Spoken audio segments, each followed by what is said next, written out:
नमस्कार प्यारे विद्यार्थियों, स्वागत है आप सभी का करंट क्लासेस की ऑनलाइन कोचिंग में। कुछ दिन थोड़ा तबीयत खराब हो गई थी, उसकी वजह से थोड़ा वीडियो नहीं डाल पाए थे। अब जो है कंटिन्यू करते हैं हमें। और हम पढ़ रहे थे क्लास 12th में प्रकाश विद्युत प्रवाह वाला जो चैप्टर चल रहा था हमारा, उसमें द्रव्य तरंगें हम लोग डिस्कस कर रहे थे, यानी कि मैटर वेव्स और डी ब्रोगली परिकल्पना में या डी ब्रोगली हाइपोथेसिस जो है वो हम लोग डिस्कस कर रहे थे, जिसमें lambda is equal to H upon में एम वी फॉर्मूला मैंने आपको उत्पन्न करा दिया था किसी भी कण के लिए। जैसे हमको अगर किसी कण एम द्रव्यमान का कण है, उसको विवेक दिया जाता है, तो उसके चारों ओर जो द्रव्य तरंगें उत्पन्न होंगी, उन द्रव्य तरंगों की तरंगदैर्घ्य कितनी आएगी, तो इस फॉर्मूले से निकाल पाएंगे। प्रकाश के लिए मैंने आपको कहा था कि यही फॉर्मूला जो है लैम्बडा बराबर एच अपॉन में क्या हो गया था, एम सी। बिल्कुल, फोटोन के लिए, प्रकाश के लिए हम लोग काम करेंगे तो लैम्बडा बराबर एच अपॉन में एम सी से काम करेंगे, क्योंकि अब आपको मालूम है कि संवेग बराबर होता है द्रव्यमान इंटू वेग। तो द्रव्यमान इंटू वेग को, या मैं कहूँ द्रव्यमान जैसे फोटोन के लिए एम इंटू सी को हम लोग क्या ले सकते हैं, पी ले सकते हैं। तो ये फॉर्मूला हो जाएगा लैम्बडा बराबर एच अपॉन में पी, और ये हो जाएगा आपका लैम्बडा बराबर एच अपॉन में पी। ठीक है, बिल्कुल ठीक है।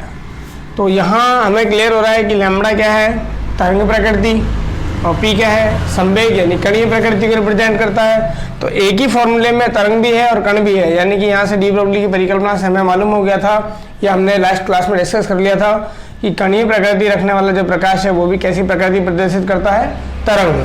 कब करेगा, जब किसी कण को क्या दिया जाए, उच्च वेग प्रदान कर दिया जाए। ये हमने डिस्कस कर लिया था। और इलेक्ट्रॉन, प्रोटॉन और ड्यूट्रॉन और अल्फा कण, ये चार पार्टिकल्स के मैंने आपको द्रव्यमानों में संबंध बता दिया था और आवेशों में संबंध बता दिया था। तो वो क्यों बताया था, ताकि हम लोग न्यूमेरिकल्स को सॉल्व कर पाएं, अच्छे से हैंडल कर पाएं। तो देखिए क्वेश्चन फर्स्ट ऑफ ऑल अगर मैं आपसे पुटअप करूं इस फॉर्मूले के ऊपर, तो इस फॉर्मूले में क्या है कि लैम्बडा बराबर एच अपॉन में एम वी है। मोस्टली आपका क्वेश्चन जो है वो चार पार्टिकल्स के लिए ही आ सकता है, इलेक्ट्रॉन, प्रोटॉन, न्यूट्रॉन और अल्फा कण के लिए। तो देखिए लैम्बडा बराबर एच अपॉन में एम वी पर क्वेश्चन किस तरीके से आएगा कि मैंने आपको दे दिया एक समान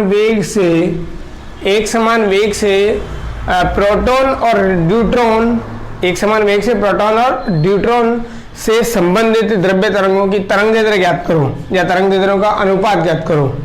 एक समान वेग से त्वरित प्रोटॉन और न्यूट्रॉन से संबंधित द्रव्य तरंगों की तरंगदैर्घ्य ज्ञात करो। तो क्वेश्चन में आपने देखा एक समान वेग, तो एक समान वेग आप लैम्बडा पहले निकालोगे प्रोटॉन के लिए, लैम्बडा बराबर हो गया एच अपॉन में, जहां द्रव्यमान का मिलोगे प्रोटॉन का और वेग का मिलोगे वी।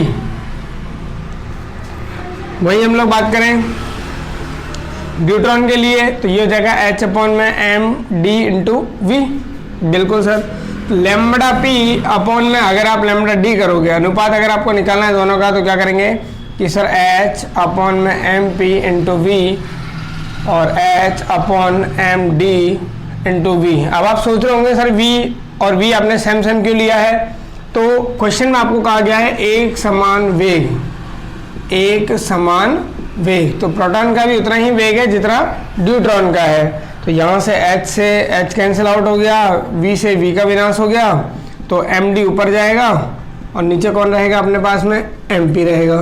तो ये रिलेशन मैंने आपको बताया कि MD जो है इसका मान होता है 2 MP के बराबर, प्रोटॉन के द्रव्यमान का दुगना, और नीचे कौन है, एक प्रोटॉन का द्रव्यमान यानी कि MP। ये कैंसिल आउट हो गया, तो आंसर क्या आएगा, 2:1।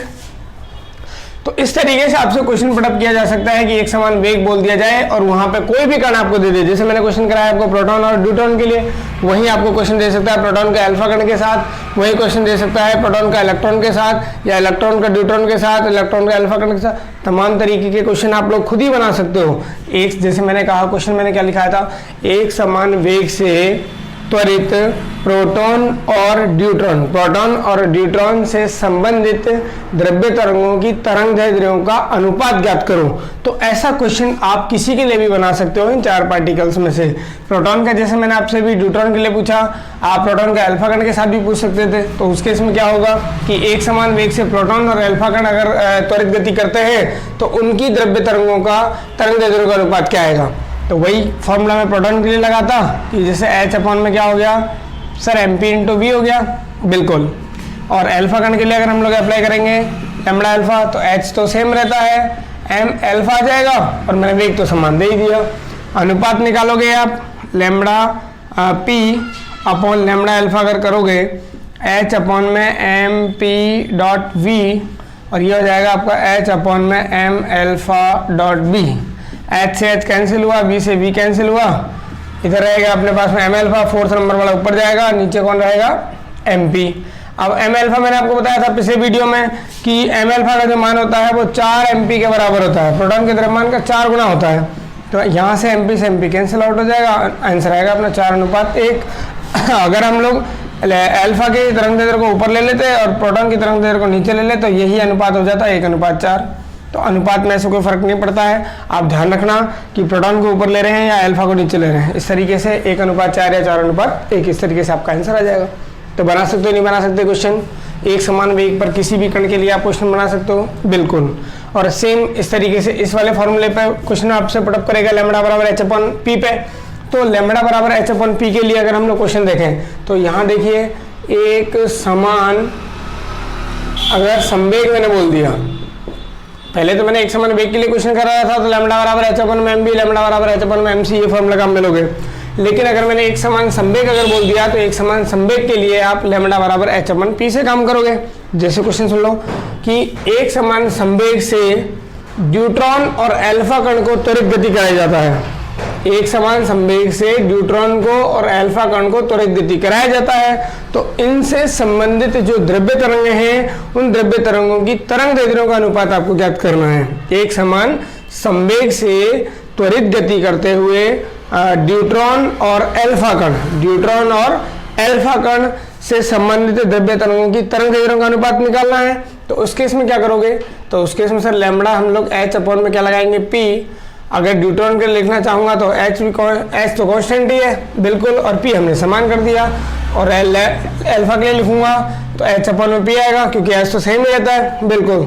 तो अनुपात अगर आप निकालोगे चाहे अल्फा वाले लैम्बडा को ऊपर लिख लो और ड्यूट्रॉन वाले को नीचे लिख लो, तो ये भी एच अपॉन में पी और ये भी एच अपॉन में पी, तो सब कुछ ही कैंसिल आउट हो गया। क्या आया 1:1।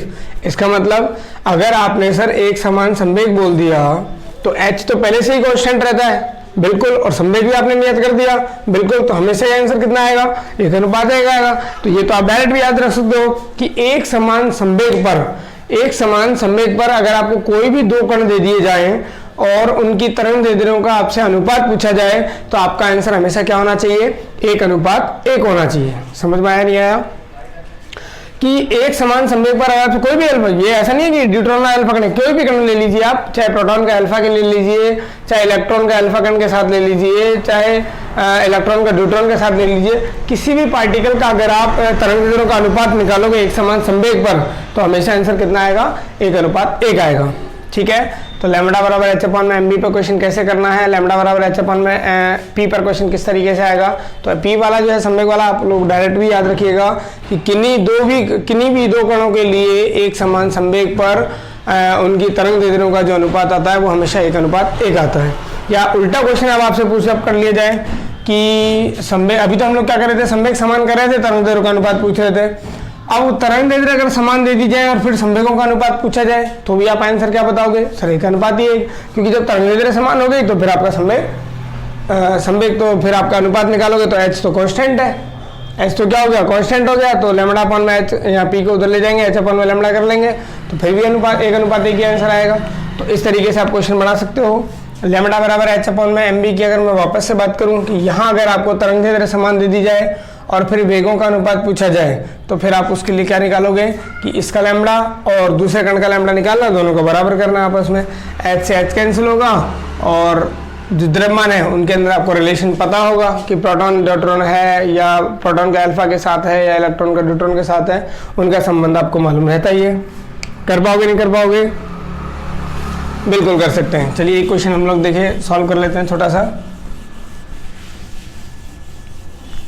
कि अगर आपको तरंग दैर्ध्य समान दे दी जाए तो फिर वेगों का अनुपात क्या आएगा। मान लो मैंने प्रोटॉन और न्यूट्रॉन दे दिया आपको और प्रोटॉन न्यूट्रॉन के लिए क्वेश्चन दिया कि प्रोटॉन और न्यूट्रॉन की तरंग दैर्ध्य समान है तो इनके वेगों का अनुपात ज्ञात करो। प्रोटॉन और न्यूट्रॉन की द्रव्य तरंगों की तरंग दैर्ध्य समान है तो इनके वेगों का अनुपात ज्ञात करो। तो लैम्बडा बराबर h अपॉन में एम बी, वेग पूछा है तो वेग के रूप में फॉर्मूला लगाऊंगा, लैम्बडा बराबर h अपॉन में एम बी, बिल्कुल। अब तरंग दैर्ध्य समान है, यानी कि ये लैम्बडा p है और ये लैम्बडा अगर d है, ये न्यूट्रॉन प्रोटॉन के लिए है, ये न्यूट्रॉन के लिए है, ये द्रव्यमान प्रोटॉन का है, ये न्यूट्रॉन का द्रव्यमान है। और वेगों का अनुपात पूछा है, इसका मतलब वेग अलग अलग है, तो ये प्रोटॉन का वेग हो गया, ये न्यूट्रॉन का वेग हो गया, ठीक है। अब इसने कहा है कि चूंकि क्वेश्चन के अनुसार आप करोगे लैम्बडा p का मान लैम्बडा d के मान के क्या है, बराबर है। लैम्बडा p इक्वल टू क्या हो गया, लैम्बडा d, क्वेश्चन के अनुसार आपने लिखा। अब लैम्बडा p का वैल्यू लिख दूंगा, h अपन में क्या हो गया, एम पी वी पी, और ये हो जाएगा अपने पास में h अपन में एम डी वी डी। तो h से h कैंसिल हो गया, आप इनको बराबर करोगे कि एम पी वी पी ये बराबर होगा एम डी वी डी के। अनुपात निकालना है आपको, इधर वी पी रख लीजिए, इधर नीचे वी डी ले आइए। तो इधर क्या रहेगा, ऊपर एम डी रहेगा, नीचे आपका एम पी आ जाएगा। एम डी को आप क्या ले सकते हो, 2 इंटू एम पी, और यहाँ लिख दोगे आप एम पी, एम पी से M P cancel. M D को क्यों लिखा सर, न्यूट्रॉन का जो द्रव्यमान होता है वो प्रोटॉन के द्रव्यमान का दुगना होता है, एम पी के द्रव्यमान का दुगना होता है, इसलिए लिख दिया एम पी से एम पी कैंसिल, 2:1। तो पिछले वीडियो में मैंने आपको जो द्रव्यमानों में संबंध बताया था और आवेशों में संबंध बताया था वो बहुत ज़्यादा इंपॉर्टेंट है, तो आप उसको देखिएगा, याद करना, फिर क्वेश्चन सॉल्व करना।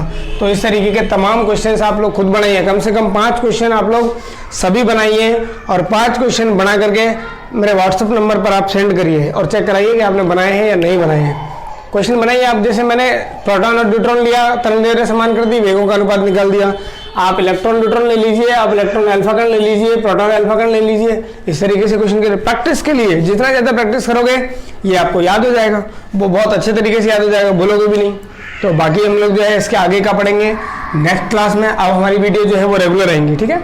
अब आपके लिए रेगुलर डालेंगे, थोड़ा प्रॉब्लम हो गया था, तबीयत थोड़ी सी नॉर्मल थी ज़्यादा, इस तरीके से ज़्यादा हो गई थी तबीयत खराब, इसलिए वीडियो नहीं डाल पाए थे। अब जो है आपका रेगुलर सिलेबस ये कंप्लीट कराएंगे, ठीक है। चलिए धन्यवाद।